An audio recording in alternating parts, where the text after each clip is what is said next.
I'm going to leave it right here in the front.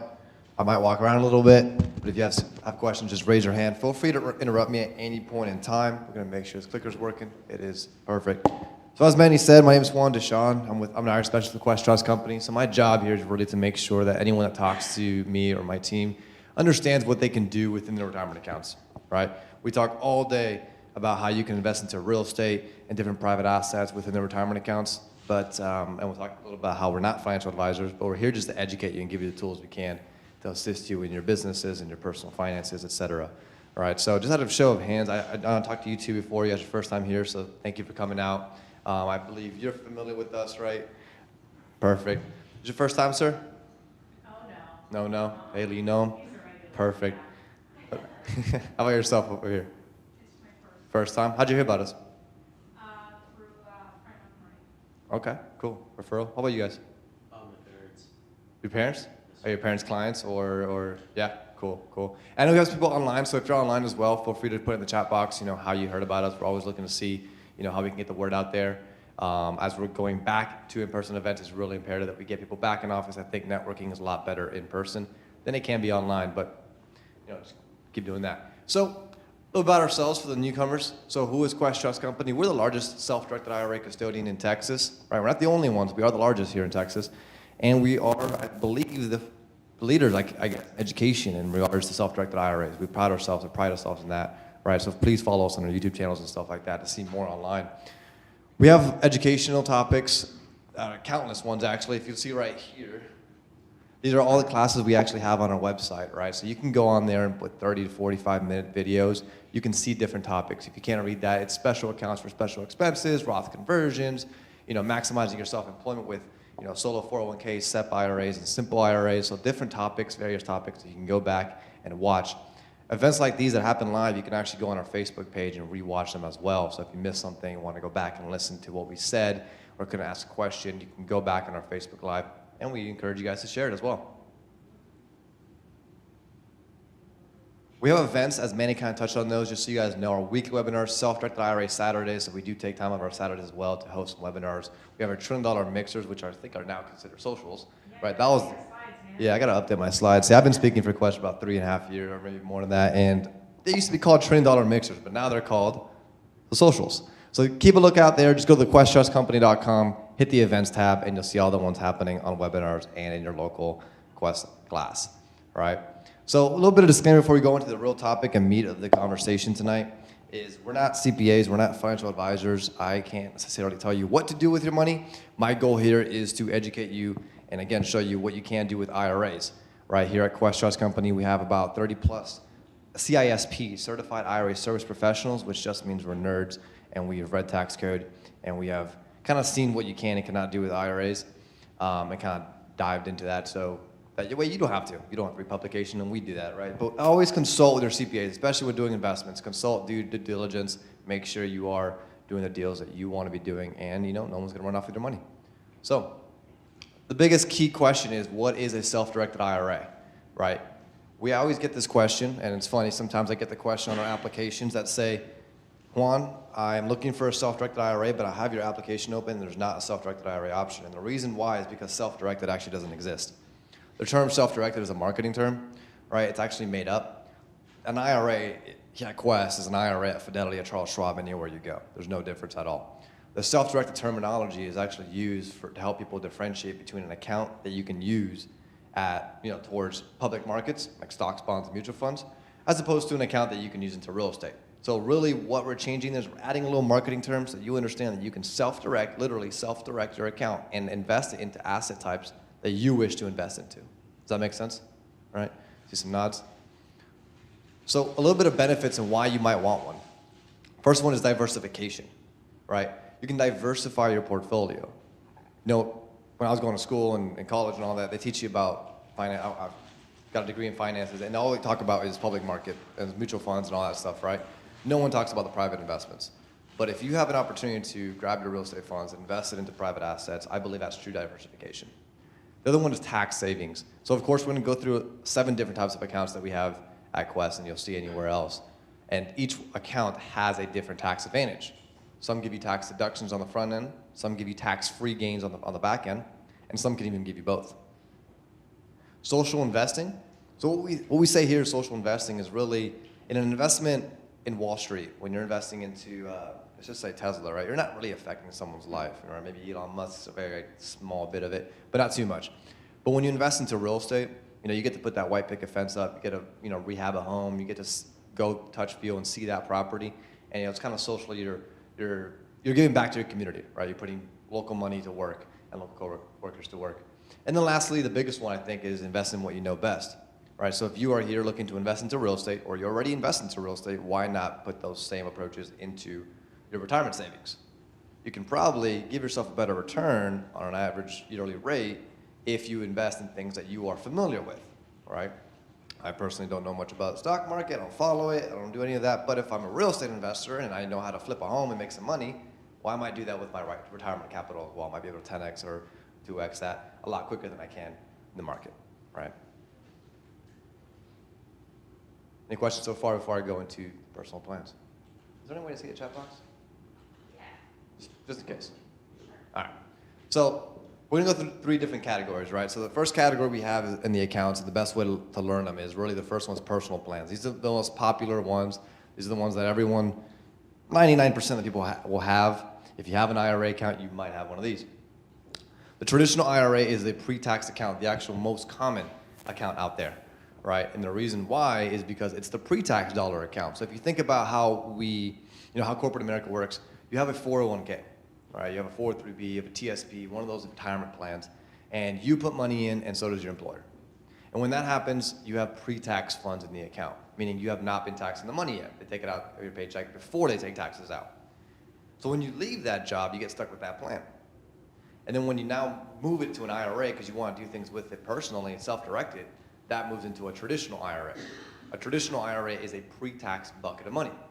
So if we grab that 401k that was a pre-tax bucket of money, and we grab the traditional IRA pre-tax bucket of money, and move from one to the other, what happens is you don't get taxed. So most Americans, when they move over to IRAs, they stick with the traditional IRA because they don't want to pay taxes, right? But then also most Americans want the Roth IRA. And the reason why is because it's the complete opposite. The Roth IRA is after-tax dollars, but the caveat is it grows tax-free, right? So traditional IRAs, pre-tax dollars, grows tax deferred, and the Roth IRA is after-tax dollars, grows tax-free. So right there, you hear financial gurus all the time say you must start a Roth IRA. Why not start a Roth IRA? A Roth IRA to me is like a glorified savings account. When you put money into a Roth IRA, for example, if you decided the next day to take the money right out, is that the mic? Is your hands around the bottom of it? Oh, is it? Is that better? Yeah. Okay. So when you have the Roth IRA, if you put money in today and you say, hey, next day I want to take out what I just put in, you can't. It's your money. The IRS says that's your contribution. That's what you put in. So you can take out that contribution amount at any point in time. But what you make on that money, what you've contributed, if that, let's say, $1,000 you just put in grew and turned into $10,000, well, that $9,000 profit is what cannot come out until IRS lets you. That age is 59 and a half, and as long as you've had that account for at least 5 years, right? So that's kind of a misconception people have. You can't always start a Roth IRA. Your money's not locked in there forever. It's only the earnings that you cannot touch. That's why it's a very sought-out plan. Whereas a traditional IRA account, it's pre-tax money. You haven't paid taxes on it. So you want to leave it in there. What happens if you take it out too early? Well, you'll be taxed, right? The IRS wants their money, so they'll tax you as soon as you take that money out for personal use, all right? Contribution limits, what that means is what you can put in a year into this plan. So for the year of 2021, what you can put in if you're under the age of 50 is $6,000, and if you're over the age of 50, it's $7,000. They give you an extra $1,000. They call it a catch-up contribution. Now, that's cumulative between the accounts. I've had the question is, can I open 10 Roth IRAs and put $6,000 in each, or can I open 5 Roth IRAs, 5 traditional IRAs, and put $6,000 in each? And unfortunately not. So they do count them as kind of one. If you put 3 in one, then you have 3 left to put in the other if you're below 50. Right, so that contributes 6 and 7. These plans, of course, can be self-directed. And again, as I mentioned, this IRA account, these rules I'm talking to you about are exactly the same if you had a Roth traditional IRA at a Fidelity or Charles Schwab. These are not just self-directed IRA rules. All right? Then we get into the second category of plans, and that's going to be our employer plans. So these are for individuals who have some sort of self-employment income, 1099 income or Schedule C income, right? So in this situation, this individual does not have a corporation or some company to provide them with a 401k. So the IRS gives an opportunity to also have funds for themselves towards retirement based off of their self-employment. And so the most common one we see is a SEP IRA, self-employment pension plan is what it stands for. I see a lot of realtors have this account, right? A realtor works for themselves. They make, 1099 money.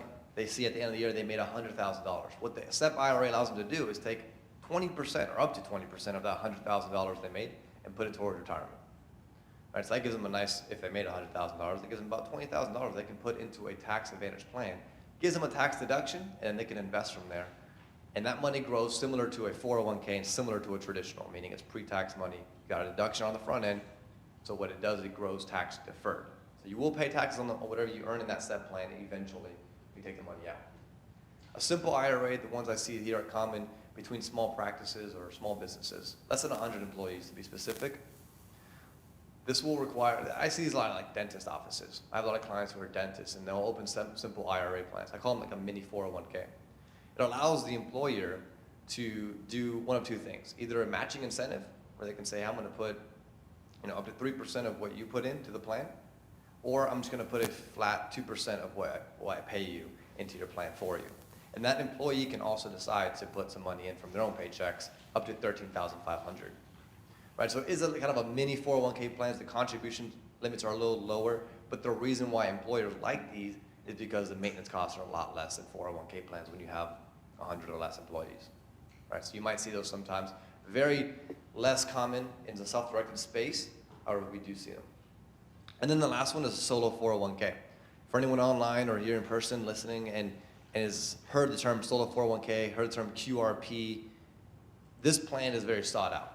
It's individuals who are self-employed, but they want to have a 401k as powerful as the one they'd be able to get in a normal W-2 job. It gives them the contribution limits of $58,000. It allows for checkbook control. It gives you the opportunity to make loans to yourself even, right? So it actually has all the bells and whistles a 401k, a regular 401k comes with, but only you administrate it, and you're the only participant. So it does require qualifying for the plan. Now, I have a presentation on the solo 401k alone that takes an hour just to talk about. The plan is very extensive, so what I actually recommend is if you're an individual looking to talk about this plan or looking to learn more about it, watch that class right there, Maximizing Your Self-Employment Income with a Solo 401k. We go over the kind of the bells and whistles of that plan. I think of these plans as cars, and so if you're looking at the SEP and Simple IRA, the SEP is like that base model, Simple IRA is kind of a mid-tier, and the Solo 401k is a luxury model. And so that one has everything you can ask for. But it is a plan you got to qualify for, and we can definitely go over that if you need to. And then the last one of my favorites is the specialty plans. The HSA is a really cool plan. So most people actually at Quest have an HSA. And the reason why is because it ties to your health plan, right? So to qualify for an HSA plan, you have to have a high deductible health plan, right? And have and not be a dependent on someone else's tax return. Those are the two qualifications for an HSA. And what happens with this one is it is a retirement account. You can put some money in, and it gives you a tax deduction. For an individual that is below the age of 55, that contribution limit is $3,550. For someone above the age of 55, I don't know why it's double that. I'll backtrack there. It matters if you have a family or not. Yeah. They give you the $1,000 contribution. The double, so the 7,000, my math is off a little bit, but 7,200-ish that you can put into the account matters if you have a family or not. If you have dependents, if you have kids, you can actually put a lot of money away to this one. If not, you get half of that because it's just you. But that HSA plan, the big thing about this one is you put money in and you get a tax deduction. And when you invest it and you take money out, as long as that money comes out for a qualified medical expense, which can be, for example, paying for these glasses I'm wearing today was an HSA expense, I could use that money tax-free. Right, so it's the only plan out there that gives you a deduction going in and gives you tax-free money coming back out. Right, so that's a huge thing there. The coolest thing I think about it is if you use the HSA, you're investing it, and you grow that HSA, years down the line, that HSA has tripled in size. And you had health expenses from the moment that you had that HSA plan, but you've never used it for that. You kept those receipts. you can actually take the money out to reimburse yourself for all those medical expenses, no matter what it is, as long as they're all qualified medical expenses. The president of our company had an interesting story when he did this once to pay for some medical bills, and he was able to take out $30,000 out of his HSA account, tax-free, to reimburse himself for a medical expense that he already paid for years ago. Right? It was for the medical expense, but of course that was paid already, so he got $30,000 out of that account tax-free. What he used that for, who knows? Right? But that is, you can do that, and if you are a qualified individual, I highly suggest it. Right? It can be completely self-directed, and it just matters that you have a high deductible health plan and you're not dependent on someone else's tax return. If you don't know if you have a high deductible, just call your insurance company and they'll verify it for you. The other one is a covered out education savings account. So similar to the HSA, it's very specific. This one's used for education expenses. So the ESA, for short, you can put $2,000 in for a child under the age of 18. And you can continue to contribute up until the child turns 18, $2,000 every single year. And then what you can do from there is you can continuously invest that money. Everything you earn in that ESA account, if you take it out for the purpose of paying for a qualified education expense for the purpose of that child, it comes out completely tax-free. So of course an obvious one would be like tuition, but the cool part is it's not just tuition, it's also for books, uniform, things that kids need to go through school. Right? You can theoretically pay for Wi-Fi. I had someone call me once that used it to pay for a new laptop because they needed it for school as well. Right? So you can use it for those qualified education expenses, and you can start when they're very, very young, as long as they have a social, basically, and you can put $2,000 in the ESA for them every single year. If that child, for whatever reason, or let's say they get a scholarship, right, they're just a basketball star, and they get a scholarship, and they don't need the ESA anymore because they got a full ride, what they can do is actually you can pass that ESA on to another child. Maybe you have a brother or sister, or even a cousin. Or if they don't have anyone to pass it down to and they turn the age 30, they can actually, at that point, pass it down maybe to their kids. Right? So that ESA doesn't just go away once they turn 18 if they don't use it.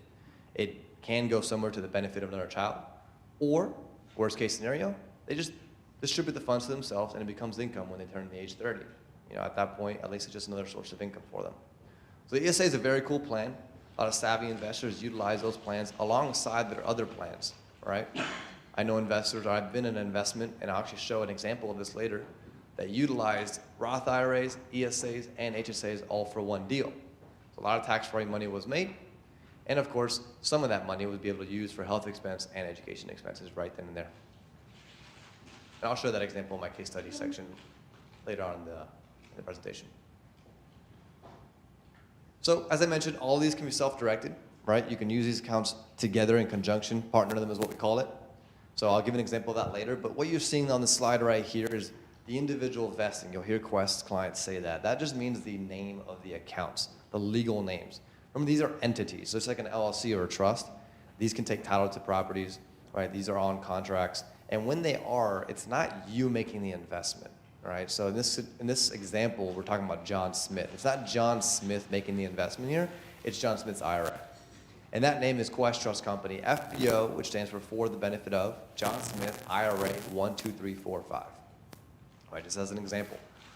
If you're partnering with someone, so let's say they're using two different IRA accounts of John and Jane Smith here, what happens to the vesting, it's a little lengthy, but what it looks like is here, Quest Trust Company, FBO, John Smith, IRA 12345, as to an undivided 50% interest, and then list on the second person. As specific language to say as to an undivided 50% interest. And the reason why is because if you think about it, if these two IRAs bought a piece of property, it's an undivided split. You can't just say that John gets the living room and Jane gets the kitchen, right? It's an undivided split. They own it together, so it's always, and it does not have to be 50-50. It can't be 75-25, right? It can be any kind of split. Again, I'll show you an example of 9 different IRAs going together on one single deal, and it goes down to 3.75% at one point. So you can be very creative, and you can bring family accounts together while doing this. All right, you guys in the front were mentioning that your parents are clients of ours. Right, if you guys have an account, you can also jump in on their deals right together. That's one way we see a lot of family members pull their accounts together. So the IRS has to ruin the funds sometimes, and they also put up some restrictions on us, right?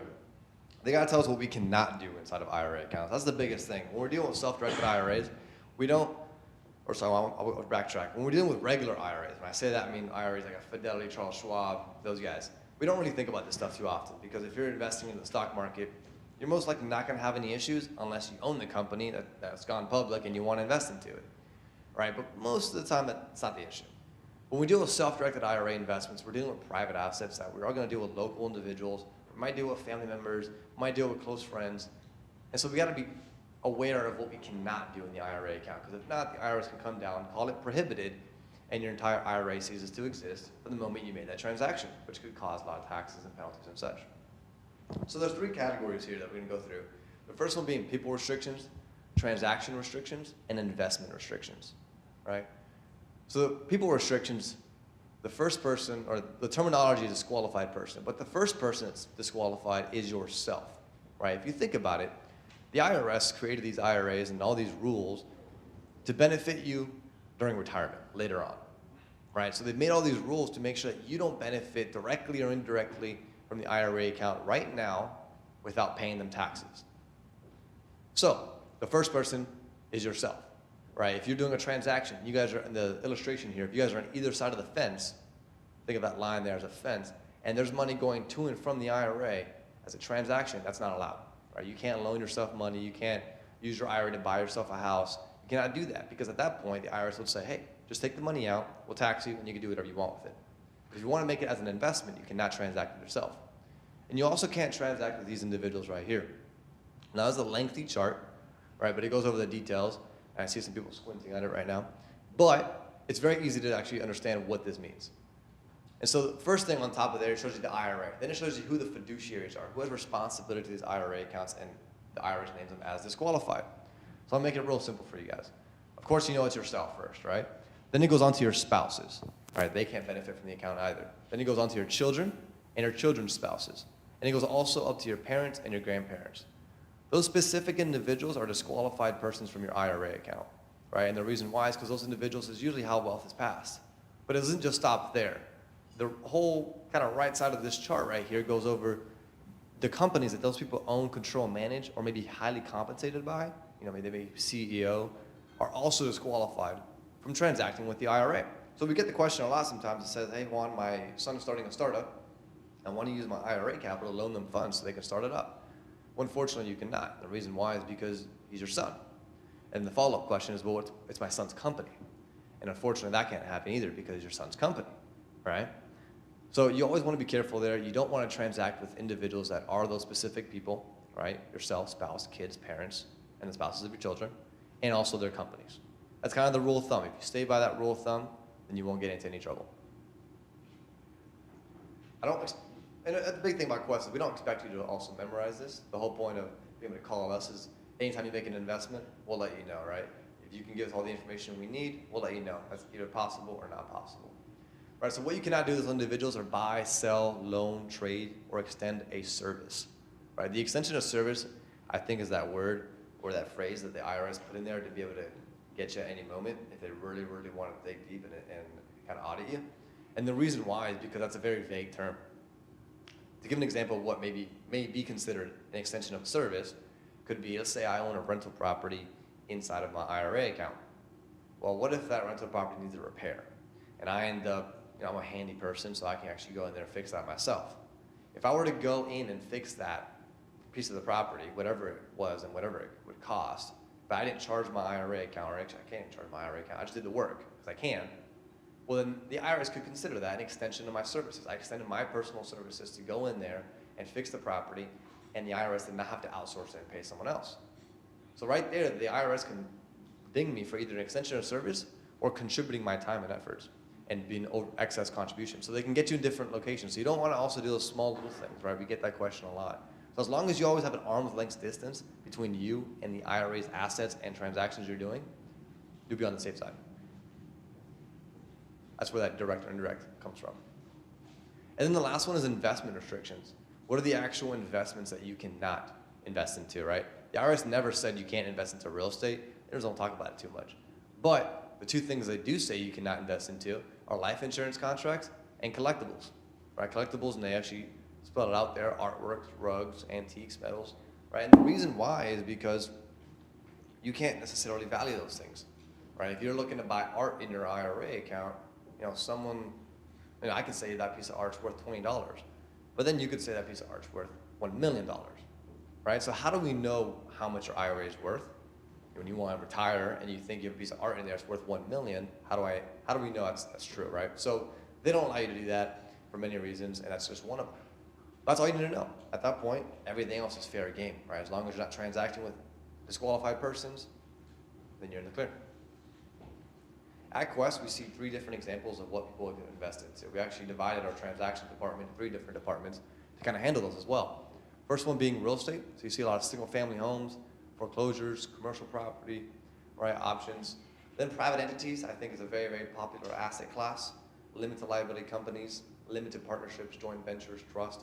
For anyone in the room or even those online who have heard about the legislation, that section right there is being attacked a lot. So if you guys have any questions, feel free to ask.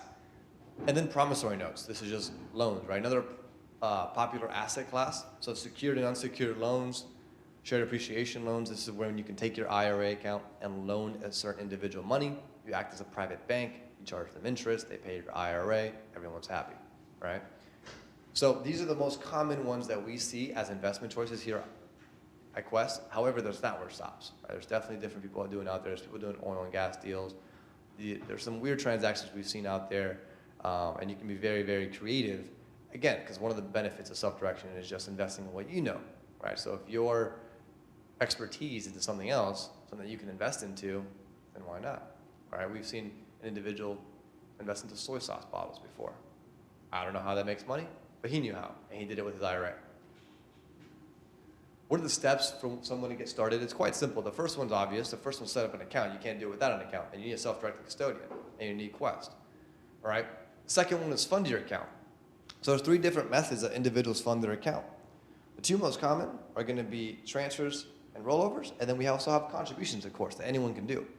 Transfer just means that someone else out there has an IRA pre-existing at a Fidelity, Charles Schwab, and they want to transfer it over to make it self-directed. It just goes from one account to the other. Very simple move. The other one is a rollover. So individuals that have old 401ks, 403bs, TSPs, all those abbreviations, and they want to move over to an IRA, that's called a rollover. Again, that's another way to put money in the account, and these have no limits. And then the last one is contribution. This is the one that do have limits, right? The IRS does put a limit on how much you can put a year. Just for example, like the Roth IRA and traditional IRA, it's a $6,000 and $7,000 limit. That's money from your personal back pocket into the account. Then step 3, this is self-directed, right? So it's not like Fidelity, Charles Schwab. They won't necessarily give you a list of deals and opportunities. We have to go out there and find and locate that investment opportunity, right? Quest hosts like a happy hour, for example. And that happy hour is kind of designed to help our clients join a webinar. There's people on there that have Quest accounts and want to find investments, and there's people on there that have deals and want to find Quest investors. Now, the biggest thing is it's up to the Quest client and the investor to do their due diligence, make sure they feel comfortable making that investment. Because at the end of the day, what Quest is concerned with is making sure your IRA is being properly represented. By that, I mean not making a prohibited transaction, right? And making that investment under the name of the IRA account. But we will never tell you if it's a good or bad deal. It can be the worst deal in human history, but we'll never say it's a bad deal. That's not for us to judge. It's for you to make that decision, you to self-direct it, and that's kind of the beauty of it, right? Because it's the pro and con. Now 4, complete investment form. So with everything, it's obviously documentation. With every investment, there's one form, we call it a DOI, or direction of investment. So if you're a Quest client, you're familiar with that terminology, you can do it through your client portal. It just tells us, hey, where are you sending the money? How much are you sending? What account are you using?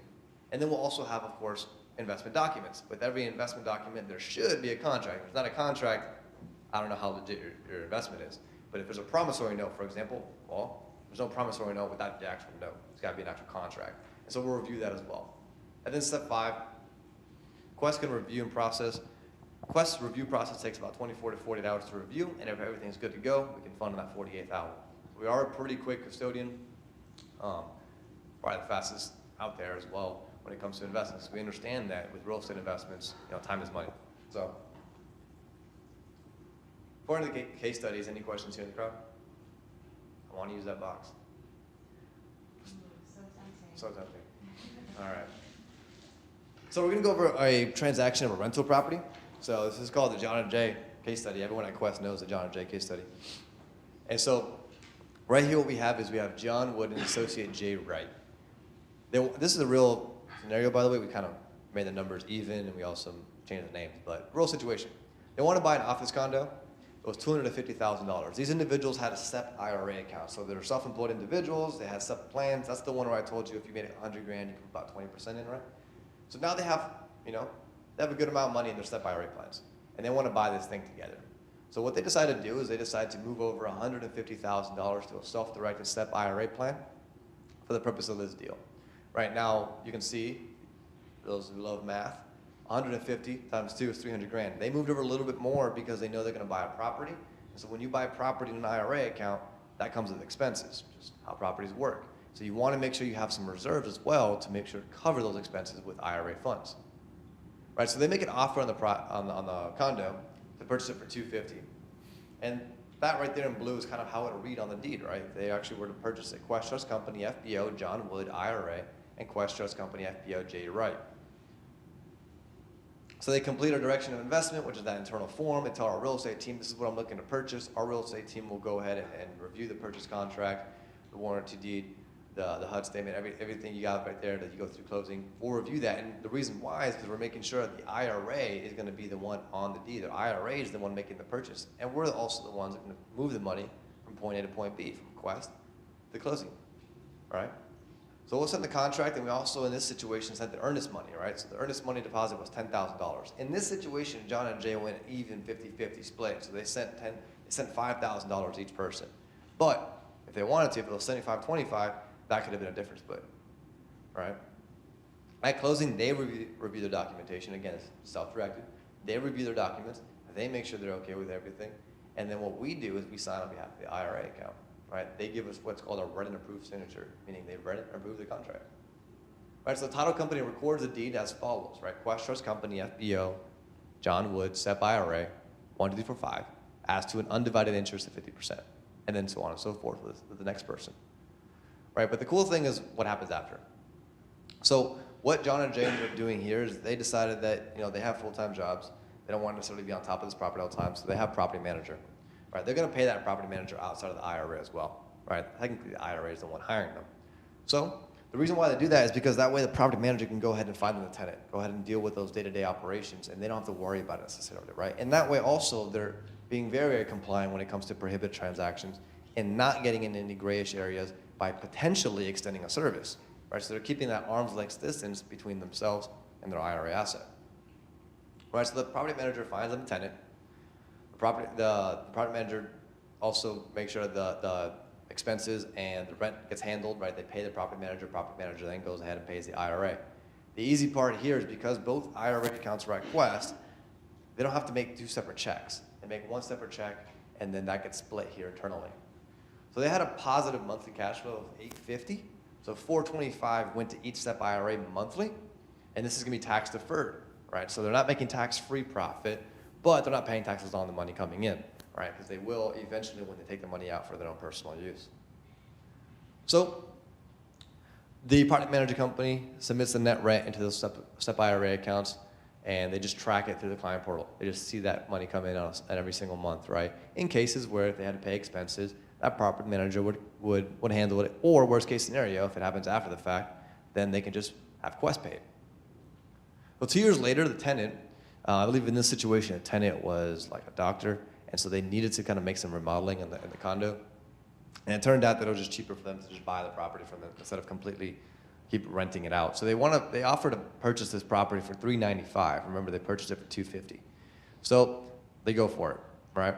They sell the property for $395, and they submit it for Quest for signature. Basically another transaction, but the reverse. Now they're going to closing to sell this property. And all the profit's going to go back to the IRA account. Right? Again, nothing goes to John and Jay, at least not yet. And so if we look at the return here from the initial investment from each account, the initial investment was $125, right? The cash flow that what we gave them was $11,050 over 26 months. The gains from the sale was $62,500, and the proceeds to each IRA after the sale was $198,550, right? So that's everything after closing. So that right there is a tax-deferred gain of $73,550 in just 2 years, a little over 2 years, right? So right there is what you can do with IRA accounts if you have And what they did here is they just partnered, right? They used their network. They used their network to find that opportunity and partner their accounts. Now, what they could have done too, if they wanted to, is they could have actually done this in a Roth IRA, right? They could have actually done what's called a Roth Conversion. Prior to doing this deal in the SEP IRA plans, they could have said, hey, you know what? I think we're going to make a good deal on this. We're going to make a good amount of money. What I can do is I can convert my traditional IRA to my Roth IRA, which just means that, hey, IRS, what I'm going to do here is I'm going to pay taxes on the initial dollar amount. So in this case, each individual invested $125. So they would add $125,000 to their income that year, which is a little bit of that might hurt a little bit. However, the reason why that might be beneficial is because then all that profit that they made in there moving forward would be tax-free. Now what happens is they have $198,550 in their SEP IRA plans, and they will pay taxes on that amount later on, eventually, right? So sometimes before a deal, you can consider, do I want to pay taxes now or later? Am I going to make a good deal? And so you can pay on taxes on a smaller amount as opposed to the larger amount. That right there is called a Roth conversion. So key points to remember here on this transaction, so that they will pay no taxes until they take the money out. They went through the process all by themselves. They were the ones that found the opportunity. They found their property manager. Quest never said, hey, this is a good deal, this is a bad deal. Quest was just there to make sure that they can facilitate the transaction from point A to point B. Remember, we're that service to get you there, right? And this is just a good example of how to partner your IRA accounts. And I have another one as well coming up here in a second, right? All the checks deposited directly to the IRA. Now, one question I get here is, do I need a property manager? Not theoretically, right? You don't necessarily need it. It is nice to have it to keep that arm's length distance between you and the IRA account, but you don't 100% need it, right? If you were able to make sure you found the tenant and then communicate to the tenant, hey, you're not paying me the rent, you're paying my IRA account, and they're able to do that monthly, then by all means, right? That might save you 10%. So this promissory note case right here, so promissory note again is when you loan funds to someone and you charge them interest, you basically become a private bank. We also have a class that goes over just private money loans. Very popular asset class within our transaction department. And this right here is actually a deal I did myself. I think it was my first one, the Roth IRA. So this is an example of a first lien promissory note. So what we see here was a property. They needed a loan for $157,000. And the reason why is because they're going to do a big rehab on it. I believe they're going to make it into an Airbnb. And the individuals that were doing this were actually very well trusted real estate investors over in the Houston area. So it was nice to do this deal for the first time with someone that I knew face to face. I've met multiple occasions. I actually met at a RIA over there in Houston. And so we knew that they were, the reputation was good. So I felt safe loaning my funds in there, right? And also I was funding it with 9 other different IRA accounts. And those were friends and coworkers of mine that we actually put our money together to do this deal. Right, so this right here, it's kind of hard to tell because I blacked out a lot of the information because some personal names on there. But what it is, what I want to point attention to is that big paragraph, right? That big paragraph is actually the names of all 9 IRA accounts, right? So it's a big, big one because, of course, each IRA's name is pretty long. Quest Trust Company, FBO, Juan Deshawn, Roth IRA, 12345, right? Would be an example of mine. And what it does there is also explains the interest. So if you see there at the bottom, an ESA was involved. I think 2 ESAs in this situation were involved. And the kids were like 7 years old. Their ESAs were involved, and they had 1.9% of the deal. I mean, they're going to make 1.9% of the profit, right? So that's not bad.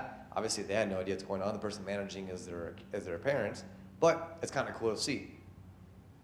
So we basically put our money together. We got $157,000 put together between all different IRA accounts, Roth IRAs, HSA accounts, and ESA accounts. And we loaned it all to that one borrower. In this case, we loaned it to an LLC, right? You use an LLC, which loaned it to them. And we negotiated here, right? So this was a 12% interest note. We gave a 1-year maturity in the negotiation, which means that I just gave them a year to basically pay us back. But we knew they're going to pay us back in around 6, 7, 8 months. And I think it did take 8 months to pay us back in this case. So every single month we would get interest on our money. And so total profit was $18,840. That's not bad for a $157,000 loan to make in just simple 7, 8 months, right? Now, I don't consider this a home run deal, but I consider this a pretty good deal to keep that money moving. If you're able to do this deal, I think at least once a year within your IRA accounts, you're going to beat what you can be doing in the normal market. right? So as long as you're finding those deals, now the big thing is now after that deal paid back, you have to have a second one, right? And I did. I went off to do a second one, and then a third one. And you continuously use the money and have compound interest do its magic, right? So that's kind of the idea behind it. And again, I think the biggest, coolest thing about this was the 9 different IRAs that went in together. And myself, I only used $6,000.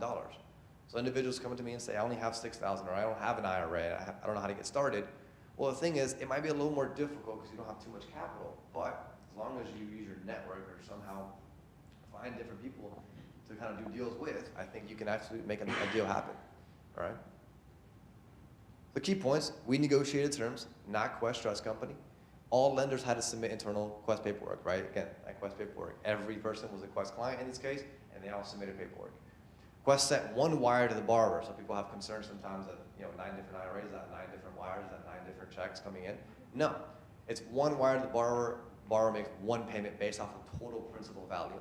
We internally understand what the breakdown is, so we split it here internally.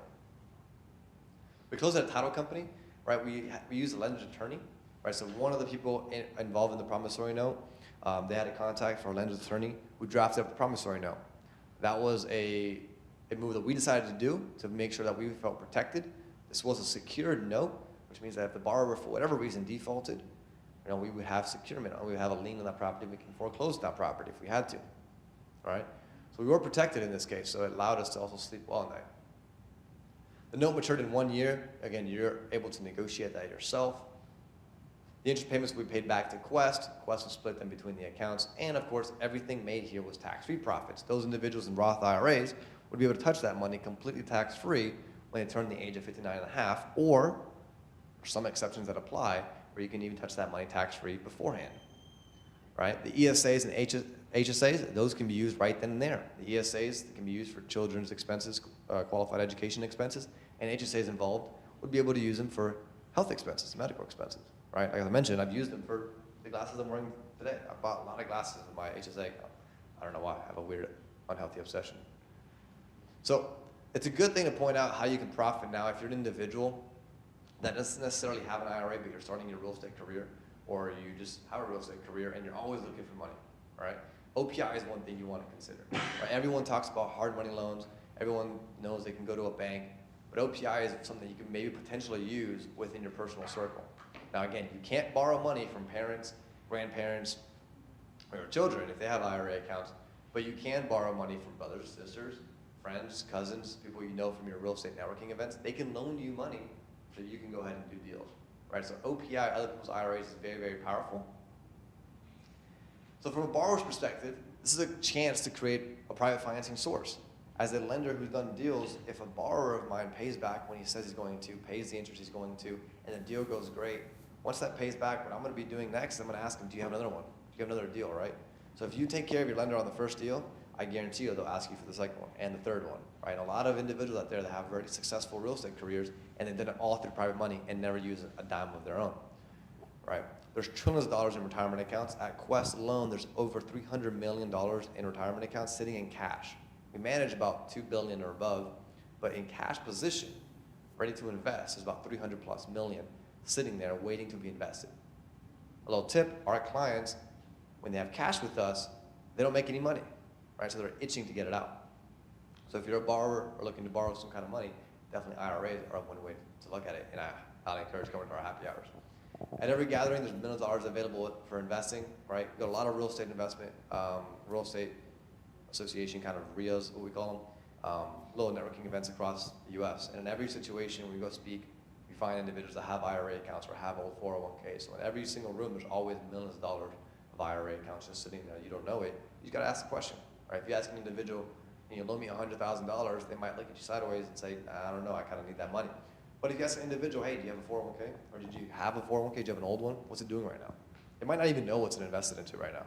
And if you just kind of educate them a little bit about what you can do with the account, or just say, hey, listen, call my guy Juan, call Manny in the Dallas office. We can discuss them what they can do with the account, and they can potentially become a private financing source, right? So take advantage of that. And then, of course, take advantage of an IRA specialist, right? Keep us in your pocket, right?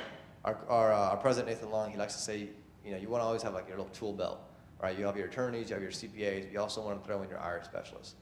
the IRA is a very niche product that we kind of specialize in, right? I always say go ask your CPA for those very intrinsic questions about your finances, and go ask your attorneys for those legal questions. But when it comes to the IRAs and publication, you can definitely ask us and just give us a call. We don't get paid to basically be selling you investments. We don't sell you anything. We're just here to educate you guys. Quest pays us enough to just do our job. We don't need to be selling you anything. So we're here for your interest, right? How do you get in touch with us? So the first thing is the live chat feature. I love this live chat feature because if you're ever on a website and you speak to someone on the chat feature, it's very rare that you get an actual person. Some websites are good at it, but most of the time it's someone across the globe or doesn't know what's going on, and that's who you're chatting with. But in this situation, we have a chat feature between 8:30 and 5:30 p.m. Based on our open hours throughout the week, Monday through Friday. The reason why is because a live person is on that, one of the IRA specialists. 2 or 3 at a time are on there to answer your questions. So if you don't want to give us a call, if you have a quick question, you're browsing the website, just go ahead and chat with us and we'll answer you as quickly as possible. Our phone call, 855-FUN-IRAs, you can give us a call. Or email, IRASpecialist@questtrust.com. If you're here local to Dallas, you're online and local to Dallas, email Manny. He's your representative here in Dallas office. But IRASpecialist@questtrust.com goes to everyone in our department that can assist you with any of your questions. Whether it be about your existing account, about a potential account, about questions of your 401k, just give us a call and see how we can help you out. I highly encourage the free educational webinars. As I mentioned throughout the presentation, the happy hours are one of the greatest events I think we've done.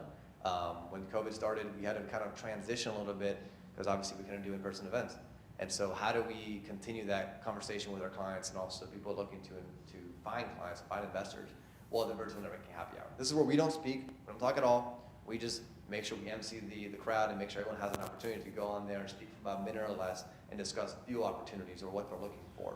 And so we have seen some deals come out of that. We've had people from Canada join in and also from other countries. So it's pretty cool because you can join at any point in time.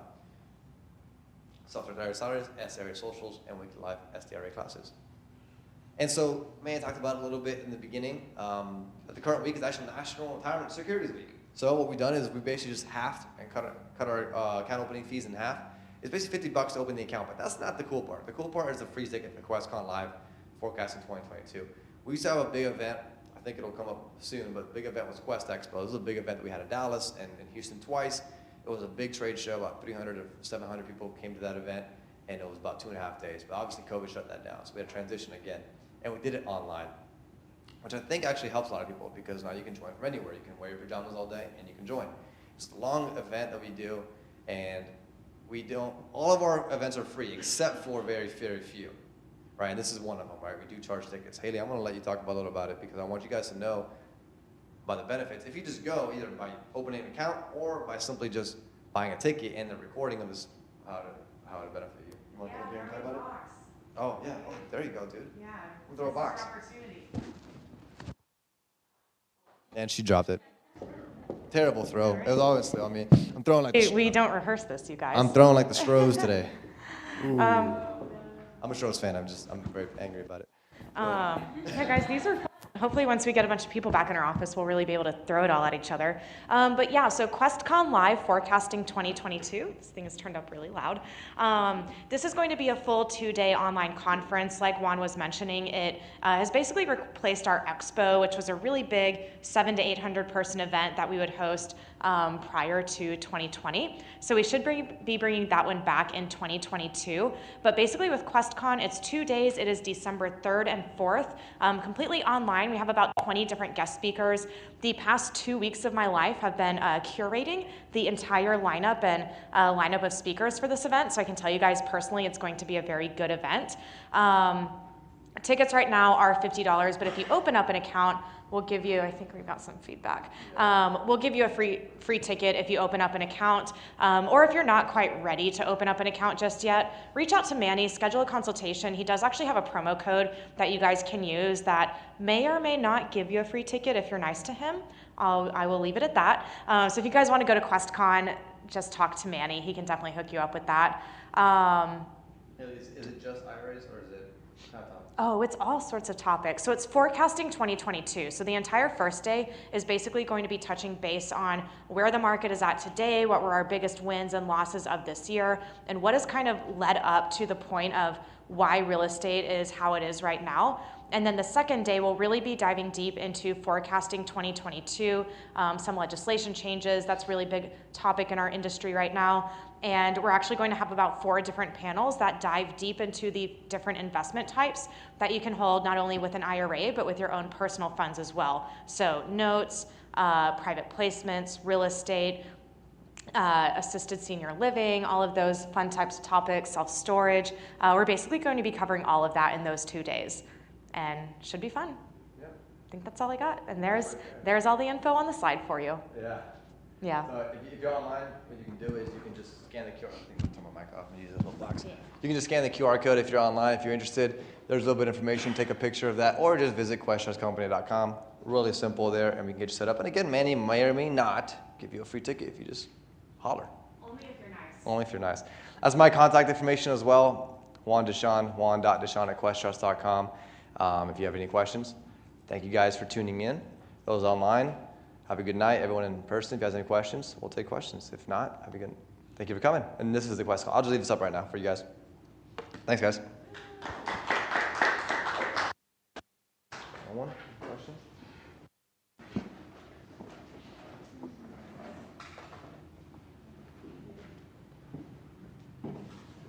Put it inside? I'll put it inside.